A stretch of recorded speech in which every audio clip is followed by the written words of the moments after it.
रावण लंका का राजा था। रावण के पास 10 सिर थे और दशानन के नाम से जाना जाता है। और साथ ही में आप लोगों को ये भी बताना चाहें कि प्रभु श्री राम का परम शत्रु था। परंतु आदिवासी सभ्यता के अनुसार रावण मतलब राजा होता है। नमस्ते दोस्तों, मेरा नाम अवधेश और लेके हाजिर हूँ एक छोटी सी कहानी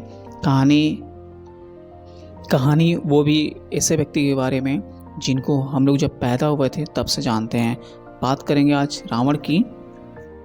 शाश्वत ब्राह्मण पुलत्य ऋषि का पौत्र था रावण, और रावण के पिताजी का नाम विश्रवा था और माता थी उसकी कैकसी। रावण जो है महाज्ञानी था। रावण के शासन काल में लंका का राज अपने चरम पे था, यानी किसी भी तरीके का कोई दिक्कत परेशानी नहीं। रावण का जो विवाह है ना मंदोदरी से हुआ था। मंदोदरी को जैसा कि आप लोग अच्छे से जानते होंगे, मंदोदरी का जन्म इस समय यदि आप लेते हैं तो राजस्थान के जोधपुर ज़िले में हुआ था। जोधपुर में आज भी यदि आप कभी घूमने जाएंगे ना तो वहाँ पे आप देखेंगे कि अभी भी चबूतरा वहाँ पे बना हुआ है जिस पे रावण का विवाह जो है संपन्न हुआ था। रावण 5 भाई थे। एक तो खुद रावण हो गया और उसके 4 भाई और थे, कुंभकर्ण और विभीषण। इन दोनों को तो आप लोग अच्छे से जानते होंगे, लेकिन 2 भाई और हैं, महिरावण और अहिरावण। एक्चुअली हुआ क्या था कि रावण के पिताजी ने 3 शादियाँ की थी, यानी उनकी 3 रानियाँ थीं, या कायदे से बोले तो रावण के पास 3 माताएँ थीं। पहले थी वरवर्णी, कैकसी और तीसरी थी राका। वरवर्णी से पैदा हुए थे कुबेर जी, कैकसी से खुद रावण हुआ था, साथ में उसका भाई विभीषण और उसके पास एक बहन भी उनकी तीसरी माता से पैदा हुए थे अहिरावण और महिरावण। कहा जाता है कि रावण में कितना भी राजसत्व क्यों न हो, लेकिन उसके गुणों को कभी भी भुलाया नहीं जा सकता। रावण शिव जी का परम भक्त था। चाहे कुछ भी हो जाए, शिव जी की पूजा वो जरूर करता था। यहाँ तक कि उसने अपने 10 सिर शिव जी के ऊपर न्यौछावर कर दिया था।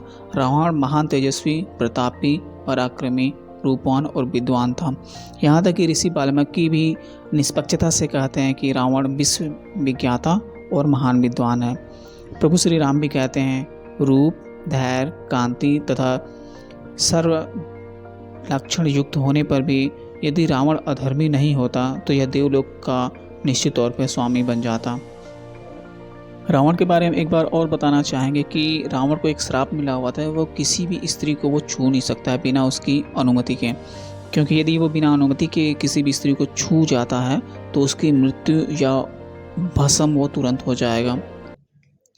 रावण के अंदर दोनों परिस्थितियाँ थी। वो अच्छा भी था और बुरा भी था, क्योंकि उसकी माता जो है एक राक्षसी परिवार से बिलोंग करती थी और जो उसके पिताजी हैं वो ऋषि थे। कारण यही था। रावण के बारे में और आपको जानना चाहेंगे तो वो मैं बताना चाहूँगा कि रावण के राज्य में श्रेष्ठ शिल्पी रहा करते थे। सुसेन वैद्य का भी नाम आपने सुना होगा, जो कि मृत व्यक्ति को भी जिला देते थे। पुष्पक विमान भी उसी के समय था, और जिसकी वजह से पूरा जो आकाश मार्ग है उसके कब्जे में था।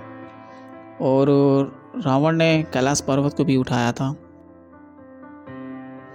ऋषि वाल्मीकि भी रावण को अधर्मी होना ही सबसे बड़ा अवगुण बताते हैं।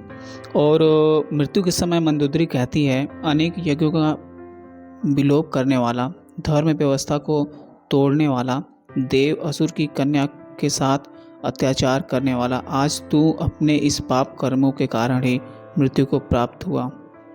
तुलसीदास जी के अनुसार रावण जानता था कि श्री राम भगवान हैं और मैं यदि इनसे बैर करूंगा तो ये मुझे मार देंगे, और जैसे ये मुझे मारते हैं मैं सारे पापों से मुक्त हो जाऊंगा। और अंततः शुक्ल पक्ष की 10वीं को रावण का वध होता। आदिवासी मान्यता के अनुसार आदिवासी लोग रावण को अपना पूर्वज मानते हैं, तो जिस दिन रावण का वध होता है उस दिन वो लोग शोक मनाते हैं। रावण के बारे में जितनी भी बात करी जाए कम है, क्योंकि यदि उसके अंदर शक्ति नहीं रहता, पराक्रम नहीं रहता, तो शायद हर साल उसको जलाया नहीं जाता। दोस्तों, वीडियो अच्छा लगेगा उसको लाइक करिएगा, शेयर करिएगा, सब्सक्राइब जरूर करिएगा। Thank you.